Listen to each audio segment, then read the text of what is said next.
Hello and welcome to Crux Investor. We caught up earlier today with Dinesh Kandanchatta, who's the president and interim CEO at Windfall Geotek. And we talked to him about their prospect generation model using data and his track record, formerly coming from the technology space. He thinks that he's got a new way of looking at things. We talked through the timing of revenue, cash, etc., or whether this is a get-rich-slow scheme. Nothing wrong with that. If you want our thoughts and opinions on the conversation, you can find that at cruxinvestor.com/club, where you can also find detailed company reports and analysis. We've got commentary from experts from around the world on a variety of companies and commodities. We've got training courses on there, and we do summaries of all the interviews that we do just to save you some time, because we know you're busy people. But most excitingly of all, we have a wonderful, thriving community of investors sharing their thoughts and ideas with each other in a nice, friendly and safe environment, free from all that judgment, trolling and abuse you may see elsewhere. If that sounds nice to you, and I hope it does, go and join them. cruxinvestor.com/club. There's a bit of a wait list at the moment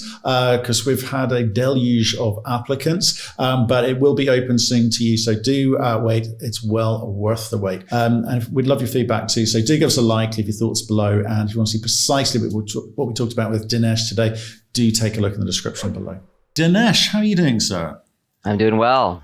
Well, thanks for joining us. Where are you? I'm based in Toronto. Fantastic. Okay. And we're going to hear today about, we've explained a few companies like this, claiming various capabilities. So I'm intrigued because I do love an AI story, a technology story. So we're going to hear all about it. Why don't you kick me off, though, for perhaps give people a bit of an idea. Give us a 30-second, 1-minute overview, and I'll pick it up from there. Sure. Windfall Geotek is a technology company that has spent the last 15 years in the base metals exploration sector, using a combination of data science and machine learning to try to extract drill targets based on public and proprietary data. So that's the history of the business. The business was for over 100 projects, over 30 bona fide discoveries validated in the market. And that was as a geotechnical services company. 2 years ago, I joined the business as a chairman to take advantage of a pretty interesting emerging opportunity. My background's in the technology sector. I was one of the founders and CTO of Patriot One Technologies, which was in the public safety space. And there was an application of Windfall's technology for landmine and landmine detection, which is a real challenge and a scourge on a lot of parts of the developing world. And so I joined really to try to figure out how I could make a difference using that algorithm. And in the course of the last, COVID hit, and in the course of due diligence, as I learned more and more about the business, I realized that there was really a lost opportunity with this company as a mechanism of creating, what I learned is called the project generator model in the resource sector. So I'm not a resource sector guy. I'm a tech guy. I built 8, 9 technology companies over the last 25 years. I've taken 2 public. I've sold 2, one for over 200 million, one for over 40 million. So I'm a tech guy through and through. And so learning about the resource sector. And so there's what question emerged. What if you could generate projects based on public data with zero carbon, i.e. using technology, cloud computing, and carbon offsets to be able to provide high resolution drill targets for companies so that they could take down their carbon footprint during the early stages of exploration. So that was the thesis. And today that's what we're executing on. And we do that in 3 ways. One is we are a performance or outcome-based business. So we take equity positions in each of the projects we participate in. We also, where we own a claim, we will take an NSR. And then the third thing we do is we are building what we believe will be the data platform for the resource sector in the form of leveled, normalized public data that will allow kind of future exploration to be done more and more digitally. Today, geologists have a nice toolkit, but it primarily requires them being in GIS software and working kind of data point by data point. What we want to do is use cloud computing and use data science to be able to transform that into a new world where hopefully we believe you can generate targets much more quickly, drill less holes in the ground. That's one of our goals. Got it. Hence the carbon neutral component. Okay. Yeah. Or zero carbon, however you're framing it. Yeah. So there's a few companies out there who are using a similar model. Okay. We've had them on the show. The bit that they haven't had to this is the way that you framed it today, which is talking about, zero carbon as a benefit to the companies and just benefit generally to all concerned. So it's kind of interesting, actually, the way you framed that. Can I just talk about and maybe an outlier or maybe a future revenue stream, but the landmine detection component? Because obviously that stands out. We typically, and you are getting into the resource sector. So where's that in terms of your, time, attention, and the business model today? Yeah, good question. So, where we are, the nature of these kinds of problems. So I'll give you a little context on the landmine problem. Landmines or unexploded ordnance. This has been around for a century, more than a century now. First kind of this kind of explosive was for World War I, and so the shocking thing for me as a person who operates in the public safety sector is that there's still these World War I landmines out there, and somewhere between 110 and 130 million, depending on the count of these things around the world, which is an astronomical number, all things considered. And so the landmine component for us is really about the core R&D and we do in our algorithm. Our algorithm doesn't know what it's looking at, right? It's looking at a data signature in the ground. So as we optimize our data model, we should be able to move both the landmine component and our core resource component at the same time. What the difference is that the landmines have a completely different channel to market. So we've partnered with a company called Dragonfly, which is a drone provider that is servicing the U.S. military. And we're working with them to develop an operational product that can take our algorithm with their autonomous drones and deploy them into operation or in theater operations in the Middle East and Eastern Europe, Ukraine, all these kinds of locations. Where we are in the process right now is where we've completed a successful proof of concept. We are now out working with NATO and the Canadian government to try to secure a funding, a project funding for us to do a field trial. And, upon completion of a field trial, we'll be looking for a partner to work with us to take this and bring it to market. So it's another project in our project generator. And we believe it's a $700 odd million a year spent on landmine extraction and decontamination.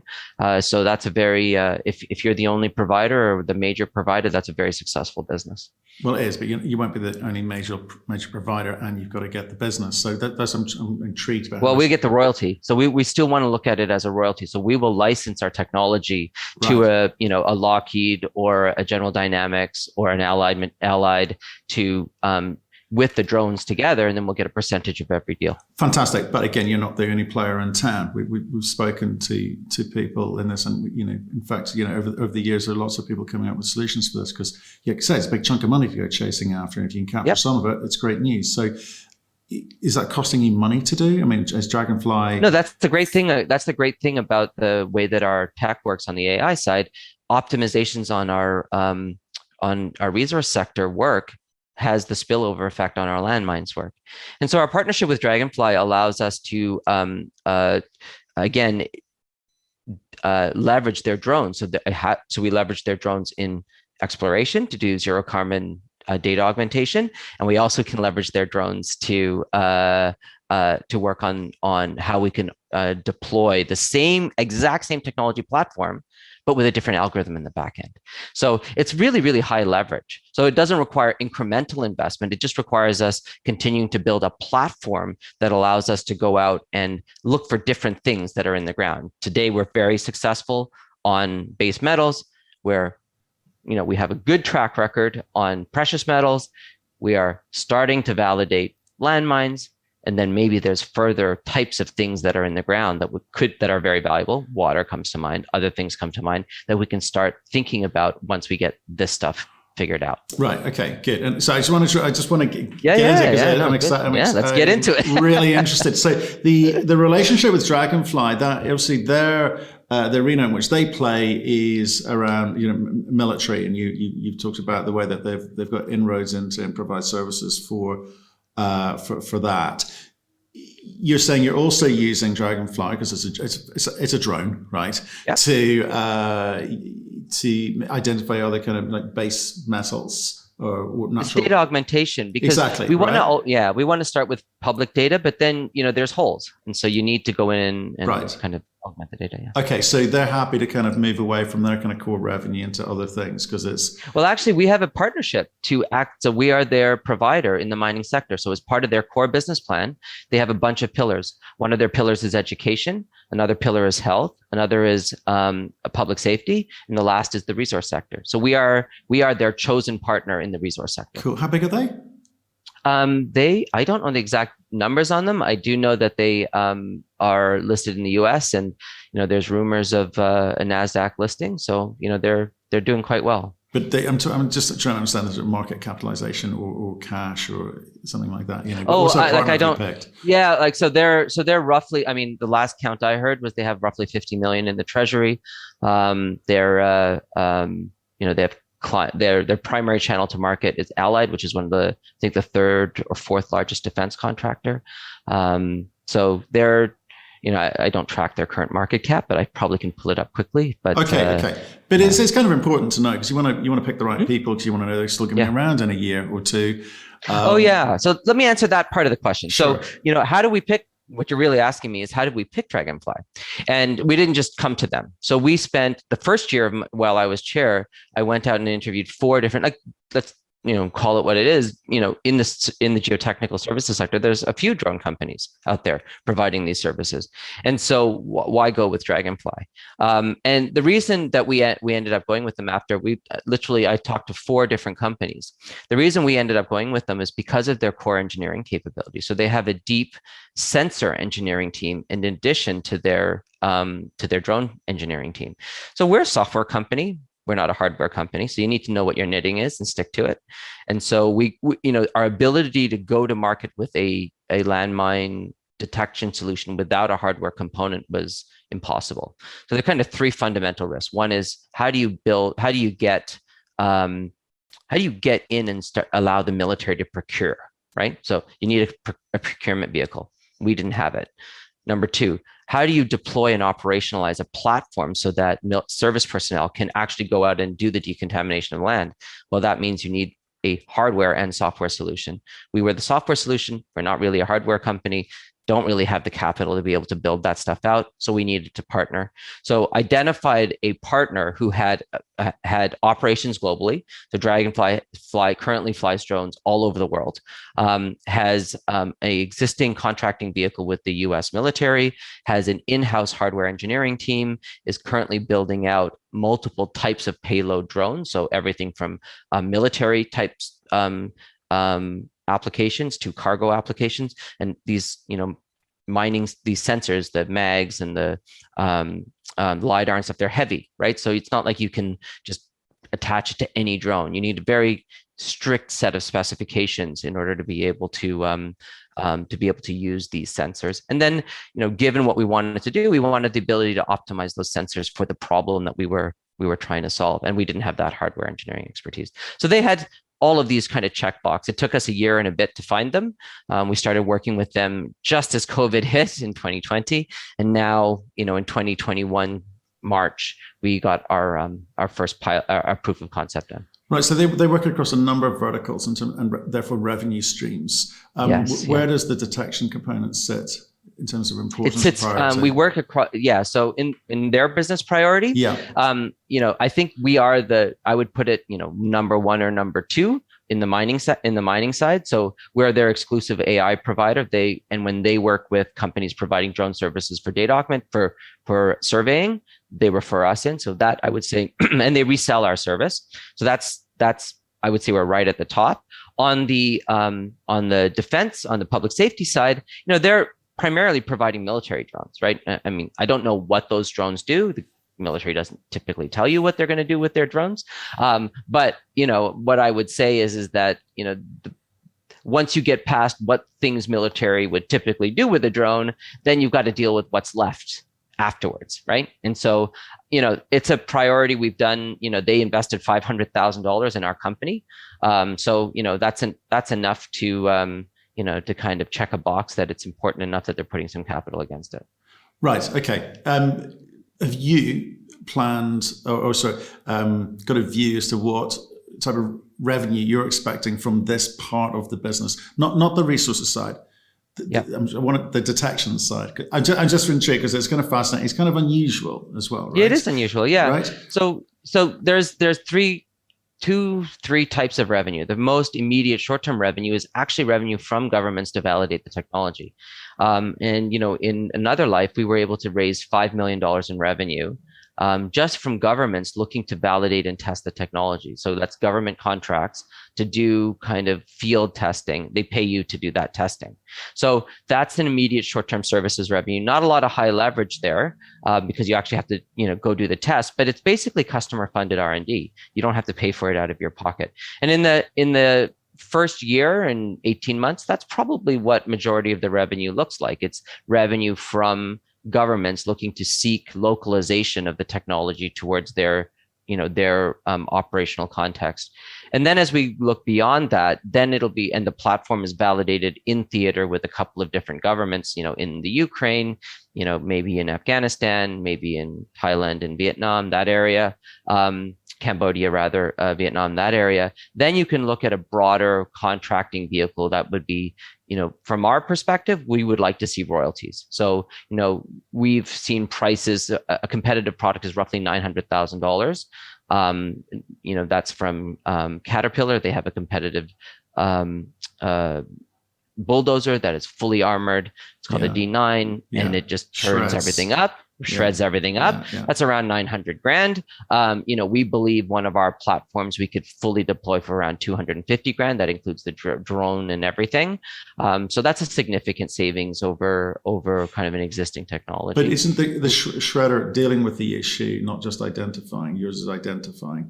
There's still a cost on top of whatever you charge, right? Yeah. The issue with those devices is maintenance. The ongoing maintenance. Sure. Every time you clear a field, what ends up happening is, you're going to have to repair the device. So, there's there's no cheap way to solve this problem. You either have a massive human toll and frankly, many of these armed forces have individuals with ground penetrating radar and metal detectors, going out in the field. And so, there's a potential human cost. There's a potential, there's the ongoing cost of the actual, these big tractors are not cheap. How do you get them out there? How do you, service them out there? So, a smaller drone that is more portable, we have to do the commercial analysis. But I believe there's that it can be cash flow positive through the R&D phase. So as long as we're able to continue to do that, it's worthwhile from an investor perspective to continue advancing the technology. Yeah, so you may get government grants, however the money comes in, but through R&D. So the R&D self-funding, which is great. It's not necessarily revenue because you got to spend the money and plow the money back in. Right. So you're not expecting any profit from that. This is about the end goal, which is getting contracts. So how long does that process take? Because I'm always intrigued by this, because the longer these things go on, I guess the better news it is, in the sense that they are keeping faith in you. But at some point, they've got to drop the hammer and say, right, here's a contract. Well, look, the reality of this problem is it's been around since 1918 and it's still not solved. So, whereas there are other problems that you kind of have a clock on, I think the clock's long expired on this one. And so if there was a good solution, I think, and there have been solutions given a technical context. What we have today is a set of new technical contexts which are creating that innovation. So I like, NATO's slow, right? It's not going to happen in 6 months, right? So I think you've got 1 to 2 years to prove it out. And then as you prove it out, they will progressively purchase more and more. Okay, so it's kind of on the back burner, but in that sense, you're not reliant on it. You want to focus, and so do I in a second, around the resource component. But tell me, I want to know exactly what you're providing, because all around the world, there, like I say, tens of millions of these landmines. Well-known problem, well documented. Lots of personalities jumping on the bandwagon to make people aware of that. But your product does what? Because they and people know where they are broadly. You're saying that they know broadly where they are. Broadly, exactly. Right? So you're saying we can identify by landmine precisely where each one is? That's exactly it. Yeah. Right. Yeah. So I was on a call with an investor the other day, and he was running a tour group in Cambodia. And he was telling me the story of he was doing a hike in a jungle. And not a jungle, I don't know if it was exactly a jungle, but in an overbrush area. And this is an area where people regularly hike. It wasn't something crazy. And one of his tour members went off the trail. And so he went off the trail to go and grab the guy. And he looked to his left, and 6 inches away was a landmine. 6 inches. And so he missed it by literally half a foot. And this is not like, some jungle in the middle of nowhere. This is a tour guide with guys in their 40s and 50s who are just trying to see a temple in Cambodia. Like, it can touch your life pretty quickly. So that's really where we want to focus. We want to focus on, good news is there's a great database of all the different types of landmines. So with our technology, we can create these landmine signatures. And we know which landmines were deployed in which broad areas. So now the next step is, rather than tearing the entire field up or tearing up an entire road and setting back development by, 10 years, instead, can we be surgical about the location and extraction, and thereby, make things safer? Okay, cool. I'm going to Cambodia at Christmas. That's a rather depressing story. I don't want to hear that. Sorry about that. Let's get on to resource, because I think that's where the near-term revenue and growth comes from. And again, there's a lot of people competing for those dollars. But the interesting bit that you've done is you framed it as a zero carbon solution. You're going to from the top. I know you've explained some of the things. From the top, what are you hoping to do? So it really starts with less environmental impact. So there's, the governments of the world, Canada is a great one, US, Australia, have done a phenomenal job getting primary data, right, for the resource sector. It's in lots of different forms in lots of different places. And so, one of the big challenges geologists have is that they have to go and get the data, they have to normalize it, they have to set their, make sure that they're looking at things at the right resolution. And all of that is a very manual process. And, it's augmented by going and walking a claim, right? You take a helicopter out to the middle of nowhere and you walk around and you look at rocks, right? And so really what we think is that, that hasn't fundamentally changed in whatever, 100 years, right?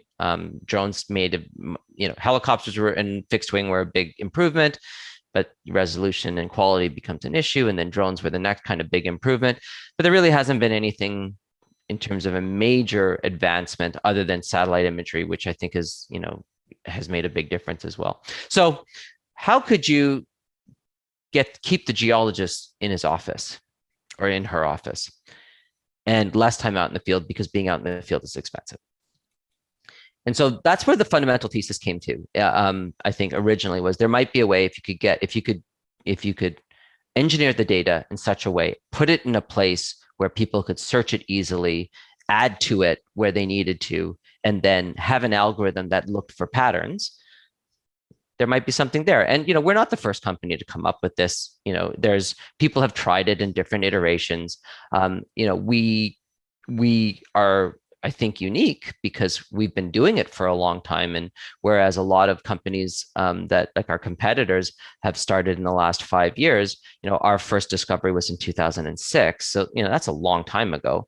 So we've got the track record. One of the things that whenever you deal with any form of algorithmic technology is you can draw a target, a square on a map, but until somebody goes and drills that, it's an academic exercise. And so that feedback loop in the resource sector is very long. It takes a long time for a square on a map to get drilled and then results to come back out. And people are not hard up for targets, right?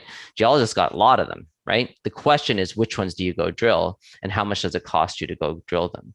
So the essence of our business plan is to be able to do, if you have an existing project, come to Windfall, and then we will independently in a differential analysis, come up with targets on our own, and you can overlay them on yours. And then you can see and prioritize where you want to go drill first. So if you have 25 potential targets on your claim, Windfall produces 2 that overlap with yours, why not go there first, right? You've already identified them. We've identified them. You just, in some ways, very much de-risked your drill program. And if you hit, which our belief is you will, otherwise why would we take equity participation in your business? Like, that's kind of throwing money away. We believe you'll hit and you'll get the return for it. So that's first part of it. Existing business, existing claim. You're a VP of exploration, and you want to get better ROI on the capital you've raised for your drill program. Second, public data. Not everything's claimed, right? There's lots of land in this country, in Canada and in Australia and in Chile and in Nevada that's unclaimed. What if we could take the signature of a set of a mine that's in operation and chase the vein, chase the mass off the claim using public data? So that's the second part of our business model, is we look where existing operating mines are, where mills are, and then we try to chase that project out of the existing claim area and then stake our own claims. Why is that good for investors? Well, that mill has to be fed. And at some point, that mill is going to need more ore.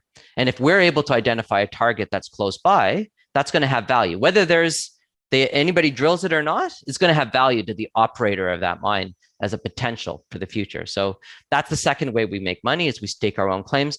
When we do that, what we try to do is we try to go to the local companies and we say, do you want to option this for an NSR? That's kind of number one. Nope, nobody wants to. All right, well, what if we go ahead and roll it into its own entity? And so we would then work with an investment group, turn it into its own project. That's the project generator component.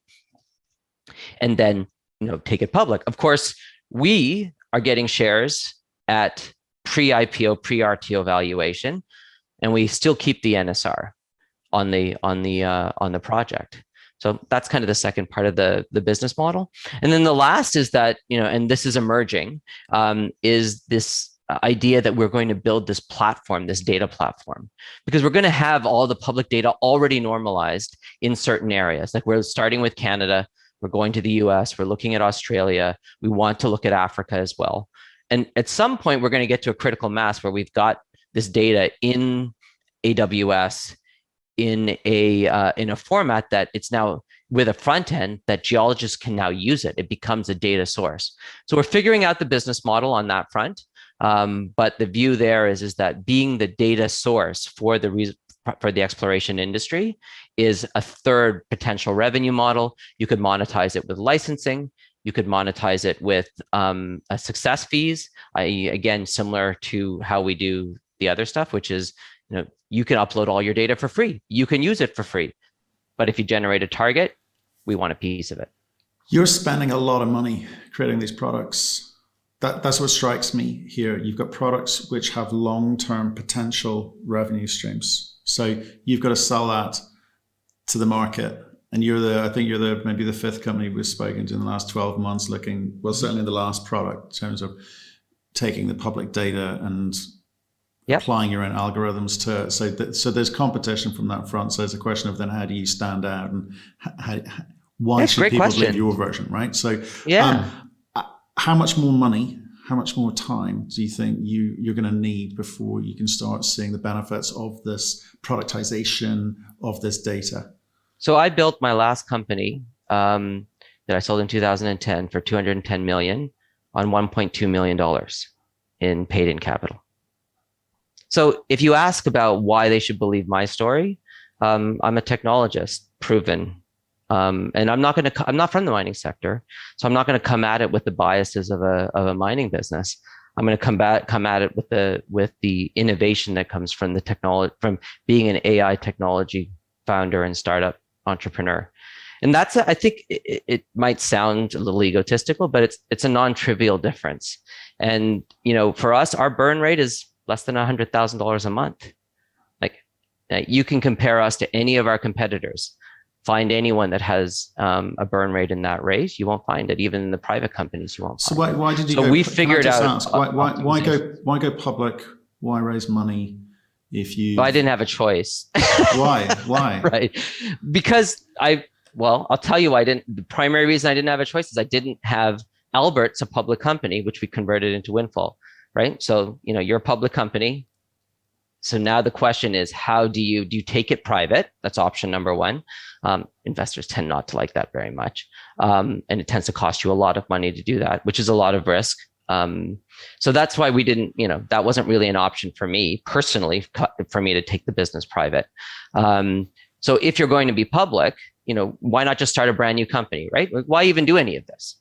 And so the reason why I personally decided to do it within this vehicle is, how do you recreate 15 years of history of validation? But it was a model which didn't necessarily work. If you look at the market cap of that company over the 15 years, I mean, it was of a certain level. Like, but the technology did. The technology did work. The model didn't work. The technology did. And the reason the model didn't work. Based on what? Why do you say it worked? Because, the definition of success in a business is, is it worth something? Is it, is there? Well, that's the financial definition. Right. That's not the technical definition. The financial definition of success is, are you able to create value for shareholders? And frankly, Windfall failed miserably. Right. Right. With that definition. Are you able to generate value as a services company for the people that buy your services? In my analysis of the marketplace, and I looked at Goldspot, I looked at, Minerva, I looked at all of these other companies prior to joining as chairman. There was no other business that had that track record. I mean, I looked at, at the time when I joined, there was 86 projects. And then I went back and I cross-referenced those drill targets against public disclosures by companies where they've drilled. There's nobody else that has that closed loop. And so that technology foundation you can build on. The other stuff, management and business model, you can change. If you don't have that core technology, the other stuff, if you get right, you have to build it. And in my experience in AI machine learning, the two things that you can't accelerate are time and data. And so the fact of having, close to 100 projects means lots and lots of data has passed through the algorithm, and a time of 15 years means many engineers over many years optimizing a data model. Doesn't matter if you have $100 million, you still will take the time. But where's the value of that created? 15 years ago, we were looking at satellite technology to identify, well, you mentioned it earlier, water, that was the target. Yep. But the technology is pretty weak. So are you saying in the last few years of that 15 years, they were started actually creating something of value to you? I mean, what exactly did you buy? Because it wasn't the people. You've just got rid of a bunch of people. Nope. So tell me exactly why you value what it is that you got a hold of with the acquisition. It's the data model. It's the data model. What does that mean? So a data model is a way of collecting different types of data, putting it in a framework so that you can generate insight from it. And the big challenges in machine learning one is data is in different formats, and we talked about that before. So being able to actually understand how data relates to each other is difficult, right? Like you need to figure out, things like leveling, resolution. You need to have software systems that take care of that stuff for you. Otherwise, you have literally guys entering into spreadsheets, this equals this equals this, right? And that's not a viable way to do anything at scale. So we have this kernel, which is a system, which is the card system of ingesting data, taking things in different formats, putting it into a format that is that you can now use for analysis. And then you have a series of algorithms that they have built. I can list random forest. There's a bunch of other ones that they've built and optimized to execute on that data. And then out comes, a set of ones and zeros. And then you take those, you drop it onto a map, and now you can say, there's something, you could drill something there. Well, that, very simple three-step process would take years to recreate. And so that's what I purchased. I purchased the acceleration of time, right, of having to recreate that stuff. Got it. I'll buy that. Then you got rid of some people. Yeah. Why? Because the company was set up as a services company, and I owned a services company. You don't get there's no intrinsic value for shareholders in services companies, right? What do you end up with? You end up with maybe 0.8 next year's revenue as your value. So if you can do 5 million, you get $4 million in market cap. It's a waste of time for investors. Agreed. So, if we were going to stay a services company, there's no point in being around. All we're going to do is all the shareholders' capital is going to just pay for the salaries of the management team. Right. And that's a waste of time. So you had a disagreement with the previous management team and said it's maybe time to move on. You brought who in? So I brought in Simran, who worked with me at Patriot and used to run data science for a large services business in renewable energy and financial services, again, out of the mining sector. So I brought him in. He's super sharp engineer. I've known him for a decade. I've brought in Steve Appleton. Steve, I've known for 2 decades. He's a country head of Fortescue, the 4th largest iron ore producer in the world, and one of the very few organizations that have committed to complete carbon neutrality by 2030. And we brought in Nathan Tribble, who's our independent director, and he's with Gatling, and he's a geologist has worked with Eric Sprott. And so we're bringing in folks who, get this project generator model, buy into the fact that there's a better way of doing things that doesn't require us to get out in the field every time, and are committed to this carbon neutrality kind of imperative. Great. Okay. I want to bring you back to something you just said, right? So you've got a track record. So you $1.2 million in, sold for 200 and something million. 213 million. 213 million. Was that 1.2 million yours? Part of it was, not all of it. I was a lot younger then, so I didn't have that much cash in hand. But I'm like I said, I'm 600 and something $1,000 into this one, and what I've told my team is, if capital is required, I'm ready to put the capital in, and we have a core group of very committed investors who are ready to do that. We don't need the cash though. We've got with our current burn rate, we've got around 2 years of forward without any revenues. We're sitting on a portfolio of stocks that are appreciating. Because this project generator model we started working on, this outcome model we started working on summer last year. So we were able to take positions in Playfair and Chilean Metals and Puma and Orcrest and a bunch of different companies. And those companies, because of the commodity sector, copper and other base metals, really, really moving, have all appreciated in value. So we have a very nice little initial portfolio that we've gotten started. The goal is to really 10x that. Right. Okay. And so how much of the company do you own? I think I'm at 8%. 8%. Okay. And the new guys coming in, they invested as well, do they? Yeah. So we have Sheldon and Tawash, who's sitting at 10%. And then we have a couple of other investors. I think between the top 10 investors, we're close to 40% of the business. Okay. And I think, my feeling when you first told me that was that there wasn't a kind of commercial imperative to get this thing making money out of the gate. right? Because you want in terms of the productization here, you've got some long-term revenues. You've got some products which will generate revenue eventually, because prospect generation does tend to take a while. NSRs do tend to take a while because you got to. We're not going to be generating revenue. What we'll be doing is generating returns. Okay, so the key thing for me is Windfall is getting pieces of these companies pre-RTO, pre-IPO, and the sub 2 cent range, and then they are going to go public, right? Like that's the way the junior sector works, right? And when they do, there will likely be a 4-month or a 6-month hold, and then we will, generate for the projects. We'll raise cash as we need to raise cash from those positions, and we'll funnel that cash into new projects. Right. Okay.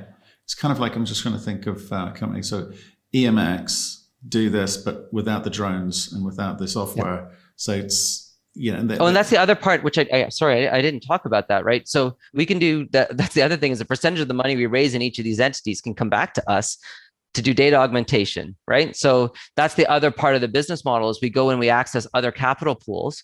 And then when we go out and provide them the target, they're going to need data augmentation. So they will write us a check to get us to come back in and do, level 2, level 3 analysis. So there will be, it's going to be noise, right? But let's say it's a couple of $1 million a year. But if your burn is only $100,000 a month, that's all you need. So you can really focus on building up that portfolio and generating that long-term return. Okay. Understood.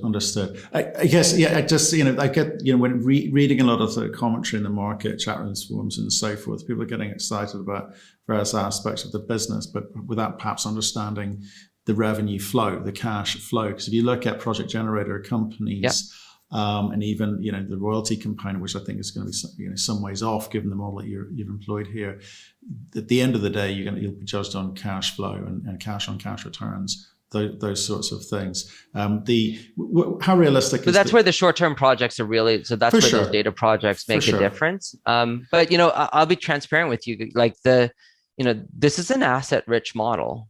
It isn't a cash flow model, right? So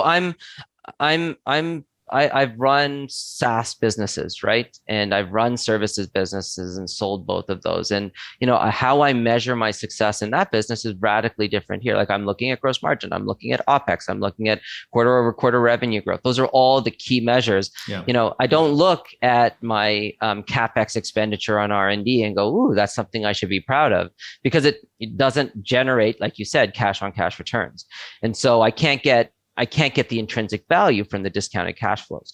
But in this case, we're building an asset base, right? And so as long as your asset base covers the free cash flow from your asset base, covers your burn, we've achieved that goal. The goal of not raising more money. And from a shareholder's perspective, if you don't have to raise more money, you don't get dilution. That means your stock becomes more and more valuable. That's a good friend of mine said, the get rich slow scheme. Nothing wrong with that. Okay, good. Dinesh, you're going to come back on and talk to us again soon, which I'm really pleased about, because I do like these sorts of companies when there's a good business model and when people are really clear about how they deliver it. So let's wrap it up today. Really nice introduction to Thank you. your Thank story. You so much. I do appreciate it. Great questions. Really, really great questions. And so stay in touch. We'll see you soon, okay? We'll see you soon. Thank you.